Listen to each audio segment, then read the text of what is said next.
خب با عرض سلام و خسته نباشید خدمت دوستان عزیز و امیدوارم که روزهای خوبی رو گذرانده باشید و روزهای خوبی هم در پیش داشته باشید.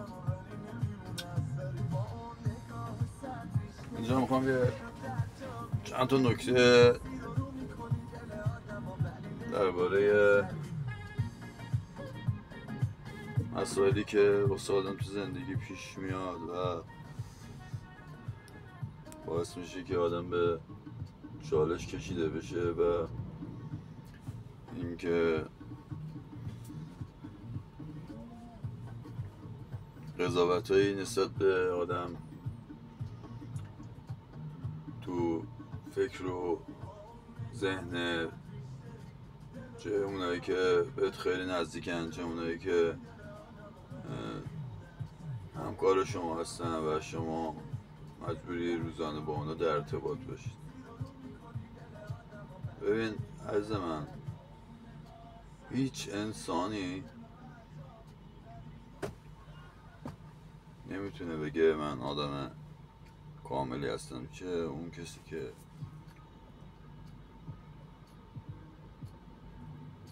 شرایط مالی خوبی داره، شرایط لول بالای درس خوندن و نمیدونم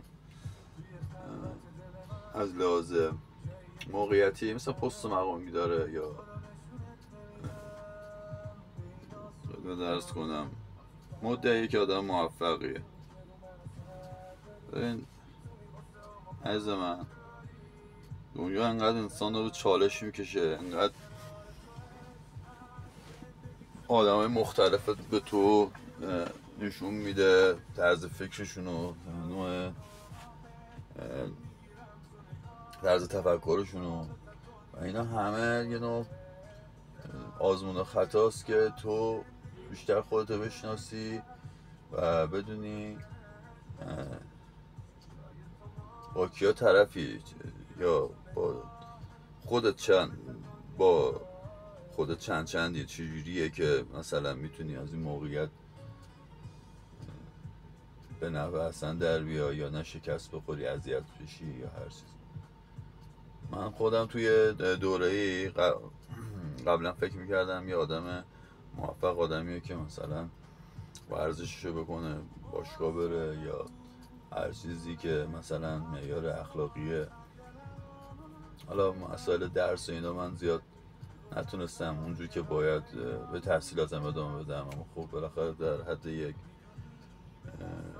تحصیلات اولیه که مثلا موقع معیار مطیعه شما مثلا یه دیپلمی بگیری، یه لیسانسی بگیری یا فلانی، ما در همون حد یه دیپلم بیشتر نتونستیم، یعنی تواناییشو یا داشتیم یا نداشتیم، موقعیت جور نبود یا اینکه خدای نکرده میخوام بگم خانواده باز شدن، خودمون بالاخره یه ذره نتونستیم این قضیه رو ادامه بدیم. اما خود مسئله کاری مثلا بالاخره تو اون فکری که داشتم، اون طرز فکری که داشتم، تلاش خودم رو کردم که اون چیزی که دوست دارم ادامه بدم و توش موفق باشم. اما خب متاسفانه نمیگم الان موفق شدم نشدم، همیشه شما از جایی ضربه میخوری که اصلا فکرشو نمی کنی. حالا مثلا این موقع که من اومدم برم راننده ماشین سنگین بشم، همه میگفتن اوه راننده ماشین سنگین سخته، خطرناکه، فلانه، بیسار احتمال داره تصادف کنی، احتمال داره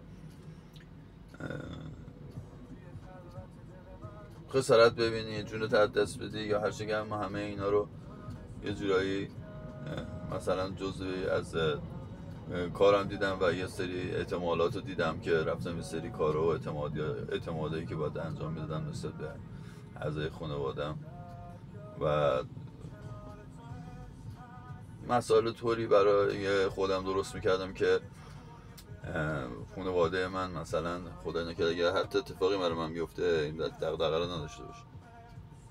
اما خب نمیدونم این مسئله باگه یا هر چیزی که از یا فقط برای من پیش میاد یا برای بقیه هم پیش اومده، اینکه شما همیشه تلاشت میکنی مثلا توی قضیه میخوای آدم موفقی بشی، حسادت ها یا نمیخوام بگم طرز فکرها یا طرز برخوردهای، حالا میخواد دوست باشه، فامیل باشه، هر کسی باشه، تحت شعاع کار تو. اما خب روزگار برات اینو درست میکنه. حالا میخواد به چالشش بکشتت یا اینکه دید تو رو نسبت به بقیه مثلا مشخص کنه. شما همیشه فکر تو، اعصاب تو، روح و روان تو این مسئله همیشه رنجیده خاطر میکنه. یعنی باعث میشه که شما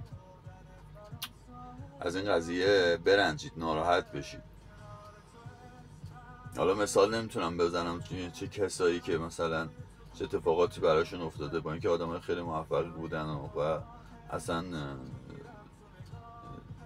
طرز فکرشون خیلی کامل بوده فلان، اما خب روزگار اینجوری به چالششون کشید و واقعا اونا بنده خدا از من شرط خیلی بدتر و سخت‌تر داشتن. اما خب درستش اینه که آدم بتونه تو شرایطی که قرار میگیره خودشو، یعنی شخص خودشو، رفتارشو، چیزشو مدیریت کنه. خدا نکرده اتفاقی براش نیفته یا یه کاری انجام نده که بخواد خدای نکرده ناهنجار بشه. خب من آدم کاملی نیستم و توقعی هم ندارم بخوام کسی رو نصیحت کنم که اون افراد مثلا بخوام به حرف من گوش کنن یا نکنم. و اصلا این پست یا این حرفا رو دارم میزنم، نمیخوام خدای نکرده به کسی بگم اینجوری زندگی کنید یا نه. من واقعا بگم تجربیات شخصی من از این اتفاقاتی که افتاده، دید من اینجوری شده که هیچ کس تو اون شرایط سخت نه اینکه نخواسته بهت کمک کنه یا نتونسته بهت کمک کنه. فقط اینو میخوام بگم اون اتفاقی که برات میفته به قدری برای تو سخت میشه، به قدری برای تو تحمل سخت میشه که شما مثل یه آدمی که داره غرق میشه تو یه دریایی که پر تلاطم و طوفانیه، شما باید هیچ راه نجاتی نداری و دستتو میندازی که خودت از غرق شدن نجات بدی. حالا شنا هم شاید بلد باشی یا نباشی، تواناییشو نداشته باشی، یه هرچی به دستت بیاد چنگ میزنی و ازش کمک میخوای. حالا میخواد اون شخص اعضای خانوادت باشه، میخواد دوست باشه، فامیل باشه، اما خب ناخودآگاه مغز تو، فکر تو این فرمانه میدی که باید برای اینکه غرق نشی خود نجات بدی. اما خب اون ضربه رو شما همیشه که باعث شده شما غرق بشی کسی بوده که اومدی تمام برنامه‌ریزی رو کردی که خدا نکرده اون آدم رنجیده خاطر نشه یا فلان. اما خب اون رکب خوردی، اون داستان به سرت اومده و هرچی تلاش کنی بیشتر اذیت میشی. و این برای من این تجربه رو به عنوان یه آدمی که مثلا همیشه فکر میکردم باید آدم یه مرده که راندماش سنگ میشه، خیلی آدم قدرتمندی بشه، خیلی آدم مثلا نمیگم بزن بهادر و فلان آدم باشه که یه مشکلاتی برای اعضای خانواده‌اش، زن و بچه‌ش، فامیل و دوست یا هر کسی که پدر و مادرش هست همیشه به عنوان تکیه‌گاه باشه. اما خب متاسفانه همیشه اینجوری پیش نمیره. متاسفانه مسائل مالی هم یه جوری شده که طبقات فکری ایجاد کرده و من دارم ببینم خیلی از کسایی که حتی مثلا خواهر برادر هستن، حتی خدمت عرض کنم با هم بزرگ شدن، اما خب اونی که مثلا که هم استطاعت مالیش بیشتر بوده، وضع مالیش بهتر بوده، شاید هم آدم خوبی هم باشه یا آدم اوکی هم باشه، اما اون کسی که اینجوری نبوده، اون طرفای که تو فامیل هم آخه ما مثلا از اون خوبه، ماشین داریم فلان، میدونم پس اون به دهنم میشه با این خواهرم بگردم، با این داداشم بگردم فلان. اون یکی داداش بیچاره به خاطری که مثلا استعداد مالی نداشته، زیاد مثلا چیزی یا مثلا یه مشکلاتی تو خانواده‌اش بوده زیاد دیده نشده، شاید هم حالا آدم بدی نبودن هر جفتشون، اما خب جامعه اینجوری یه ذره مثلا تو یکی هم یه ذره مشکل مالی یا مشکل اخلاقی پیدا میکنه، مثلا بایکوتش میکنن، زیاد نزدیکش نمیرن، تو ببینم اون آدم خودش بابا طرف شما مثلا هر جوره اومده با شما ارتباط برقرار کنه، این نبوده که فکر کنی به شما نیاز داشته یا پس کارش بر نمیاد، اومده به شما احترام گذاشته، شما رو در این حد دیده که مثلا حالا شاید بتونی کمکش کنی، شاید از یک غریبه این کمک رو بخواد به مراتب بهتر بهش کمک کنه و این واقعا یه ذره ناراحت کننده است.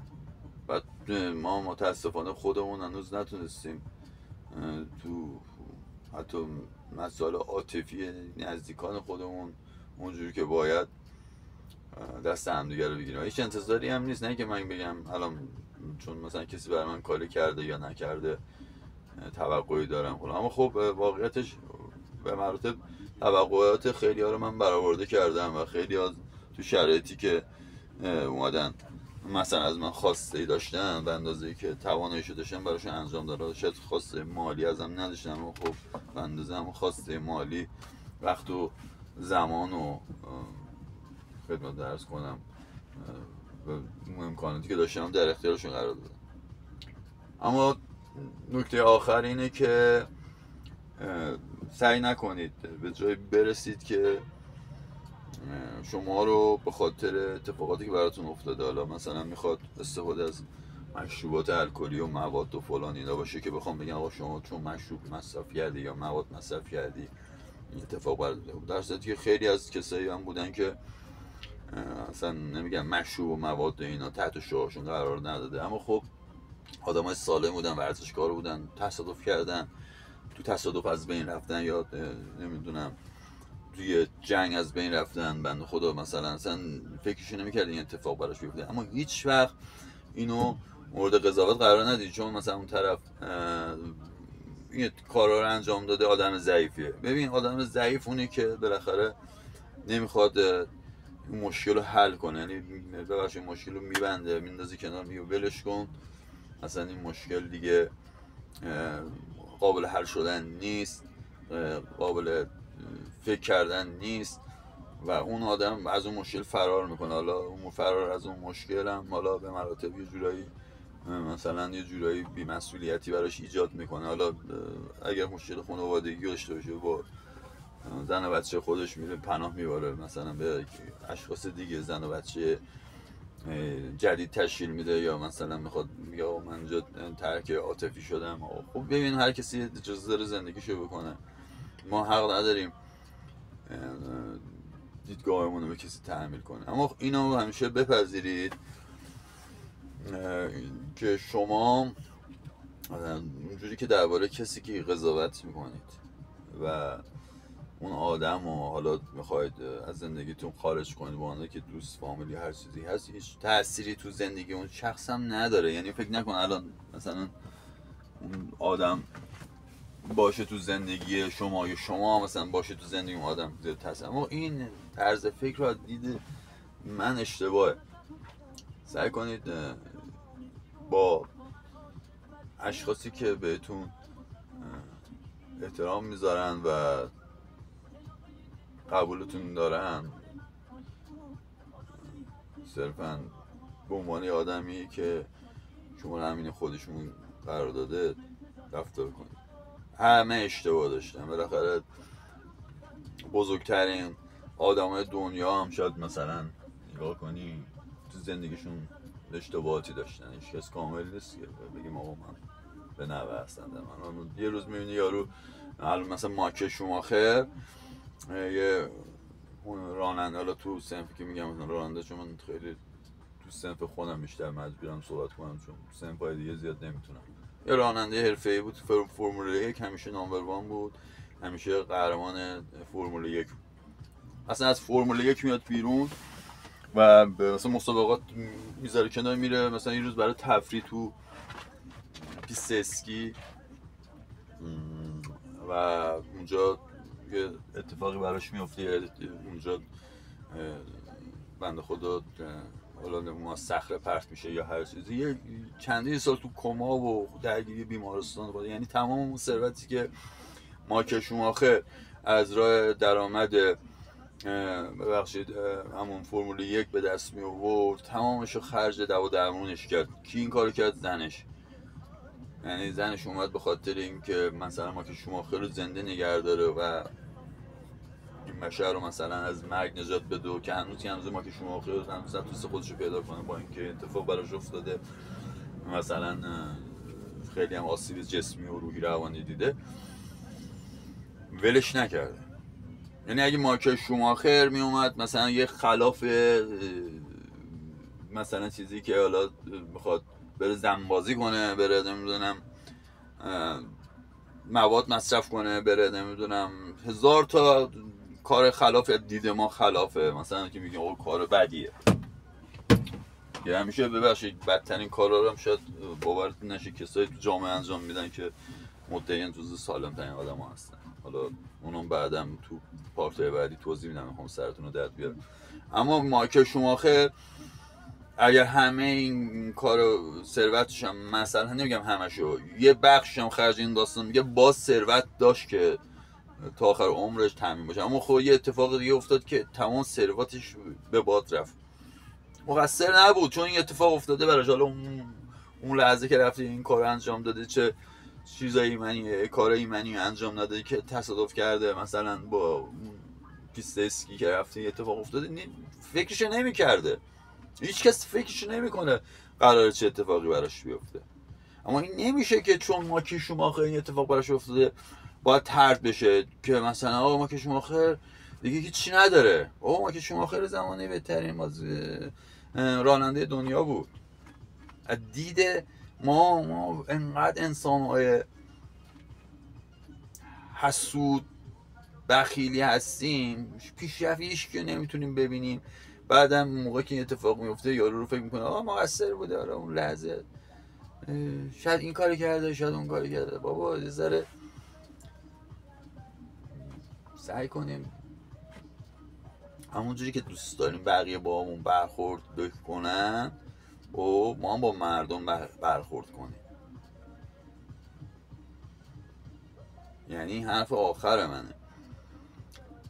کسی دوست نداره یکی بیاد بهش تشر بده، باش دعوا کنه فلان بیسار. همه دوست دارن با هم احترام بذارن، با هم خوب باشن. وقتی کسی رو مسخره میکنی، کسی رو لولش میاری پایین که خودتو ببری بالا، نمیدونم به خانواده‌اش بی احترامی میکنی، به خودش بی احترامی میکنی، همونجوری هم توقع داشته باش ببرن. اما برعکسش هم هست، وقتی توقع داری یکی به احترام میذاره، همه جوری اوکی هست، همینش هستی، دوستت داره، خب تو هم اونجوری فکر کن وا این آدم میتونسته به من مثلا بی احترامی کنم اون نکرده. این کینه ورزی و این چیزی که پیدا میکنی که اصلا چیزی درست نمیکنه، اصلا تأثیری تو زندگی. حالا یه مسئله دیگه هم هستش که خیلی ها میرن تو زندگی شخصی این و اون، مثلا یه کارهای دیگه انجام میدن، یه رفتار دیگه انجام میدن که اصلا در شأن و منزلت. مثلا من خودم مثلا نمیبینم که بخوام یه آدمی که اینجوریه آدم محل بهش نداده نگاش نکنه. چرا بخواد باش مثلا حسادت کنه که بخواد بره براش نمیدونم مسخره بازی و نمیدونم دعانویسی و چرت پرت و از این کارهای کثافت کاری بکنه که مثلا زندگی یارو رو مثلا من که اصلا اعتقاد ندارم اینجور مسائل رو مثلا از بین ببره.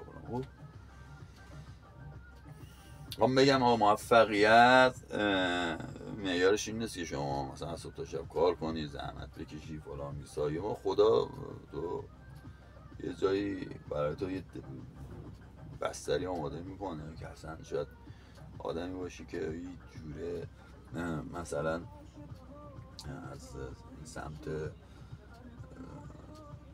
کل دنیا مثلا آدم چیزی باشی موفقی نباشی، اما یه دفعه میبینی لولت رفت بالا، اصلا چسبید اونجایی که